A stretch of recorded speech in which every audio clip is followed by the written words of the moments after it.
નમસ્કાર મિત્રો, દરબાર ન્યૂઝ ચેનલમાં આપ સૌનું હાર્દિક સ્વાગત છે। આપ સૌ જાણો છો કે અત્યારે રાજપૂત સમાજના તેજસ્વી તારલાઓના ઇન્ટરવ્યૂ ચાલી રહ્યા છે।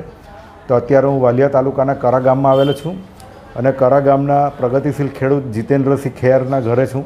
આ એમની દીકરી છે નંદિની, જેમણે અત્યારે 99.59% PR મેળવેલા છે અને A1 ગ્રેડ મેળવેલો છે અને 600માંથી 573 ગુણ આવેલા છે। તો બેટા પહેલાં તો ખૂબ ખૂબ અભિનંદન, ખૂબ સારું પર્સન્ટેજ છે અને ખૂબ સારું રિઝલ્ટ છે। અચ્છા, હવે કઈ સ્કૂલમાં ભણતી હતી? APP Savani school Ankleshwar. Okay, અચ્છા, હવે પહેલો સવાલ કે તારું વાંચવાનું શેડ્યુલ કેવી રીતના હતું આખા વર્ષ દરમિયાન? ટ્યુશન બ્યુશન કઈ? એટલે પહેલા મારી સ્કૂલનો ટાઈમ હતો 7:30 થી 3:30 નો। અચ્છા, તો ત્યાર પછી હું ત્યાંથી ડાયરેક્ટ ટ્યુશન જતી હતી, કારણ કે અહીંયા આવવામાં ટ્રાવેલમાં બહુ લેટ થઈ જાય, એટલે ત્યાંથી ટ્યુશન જતી હતી। પછી રાત્રે લેટ સુધી ટ્યુશન જવાનું હતું, તો ત્યારે ઘરે આવતા 10:30 જેવા થઈ જતા હતા।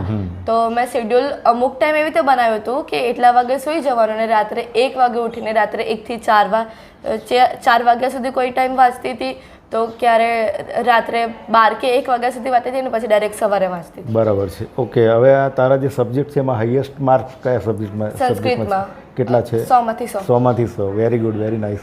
બીજા કયા સબ્જેક્ટમાં છે? બીજા મેથ્સમાં 99 છે। 99 છે। ઓકે, ઓછા માર્ક કયા સબ્જેક્ટમાં આવેલા છે? ગુજરાતીમાં 91। અચ્છા, પણ ઓછા ના કહેવાય, એકચ્યુઅલી 90+ છે ને, એટલે તો બહુ સારી વાત છે। અચ્છા, ભવિષ્યનું શું પ્લાનિંગ છે? શું કઈ લાઈનમાં જવાની ઈચ્છા છે? કોમર્સની અંદર જઈશ, ત્યાર પછી ચાર્ટર્ડ એકાઉન્ટિંગનું કરીશ અને તેની સાથે સાથે બીકોમ કરીને આગળની બધી ડિગ્રીઝ હોય છે તે ક્લિયર કરીશ, તેની સાથે ગવર્મેન્ટ એક્ઝામ આપવાની છે। અચ્છા, પણ કોમર્સમાં તો CA બની શકાય, કંપની સેક્રેટરી બની શકાય, ઘણું બધું છે। હવે તો અત્યારે GST આવી ગયું ત્યારથી કોમર્સની ડિમાન્ડ બહુ વધી ગઈ છે, બરાબર ને? અચ્છા, હવે 12 કોમર્સમાં કર્યું એમ ને? તો 12 કોમર્સની અંદર અત્યારે આપણે વાત થઈ કે ઘણું બધું એની અંદર તો છે હવે, પણ ઘણા લોકો માને છે કે સાયન્સ કરતાં ઇઝી હોય છે કોમર્સ, તો એવું લાગે છે? તને શું લાગે? હા, એટલે સાયન્સ કરતાં તો ઇઝી હોય છે, પણ આપણે ડિફરન્ટ કેટેગરીઝમાં જોવા જઈએ તો બધા સબ્જેક્ટનું પોતપોતાની રીતે કંઈક ઇમ્પોર્ટન્સ હોય છે ને એવું અત્યારે બધાને એવું લાગે છે કે ઓનલી સાયન્સની અંદર જ આપણે ગઈને આગળ ફ્યુચર બની શકે। પેરેન્ટ્સનો જે ક્રેઝ છે કે સ્ટુડન્ટનો છે એ સાયન્સ તરફ વધારે હોય છે। હા, પણ આપણે જોવાનું કે બેનિફિટ્સ આપણને શાની અંદર વધારે મળે છે તેના માટે। ઓકે, હવે બીજો સવાલ કે ટ્યુશનની વાત કરી, તો ટ્યુશન બધા સબ્જેક્ટનું જતી હતી? નહીં, કયા સબ્જેક્ટમાં? મેથ્સ, સાયન્સ, SS અને ઇંગ્લિશ। અચ્છા, ઓકે। તેમાં SS નું તો એન્ડિંગમાં હતું, કારણ કે અમારી ઇવનિંગ બેચ હતી, એટલે ઇંગ્લિશ મીડિયમની અંદર જસ્ટ 3 જ સબ્જેક્ટ હતા। બરાબર। અચ્છા, હવે ફેવરેટ ક્લાસ ટીચર કોણ હતા?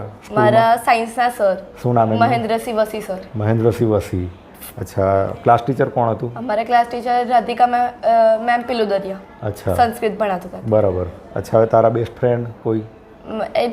એકચ્યુઅલીમાં મેં બધા સાથે બહુ ક્લોઝ નહીં રહી, જેમ ફ્રેન્ડશિપ રાખવાની તો હોય છે, તો 2 ફ્રેન્ડ્સ હતા, સ્નેહા અને હર્ષિકા। એના કેટલા પર્સન્ટેજ છે? હર્ષિકાના 97.15 છે અને સ્નેહાના 95.14 છે। બરાબર છે। ઓકે, હવે પપ્પા તો આટલા પ્રગતિશીલ ખેડૂત છે મોટા, બરાબર છે, અને કરા જેવા નાના અમથા ગામમાંથી આટલા પર્સન્ટેજ લાવવા એટલે બહુ મોટી વાત કહેવાય, બરાબર છે? તો એકચ્યુઅલી તો મા બાપનું તે સપનું સાકાર કર્યું છે એવું કહી શકાય, અને તારા માટે અપેક્ષા પણ હવે વધી ગઈ હશે, પેરેન્ટ્સની પણ વધી ગઈ કે દીકરી એક સારા લેવલ પર પહોંચે, બરાબર છે?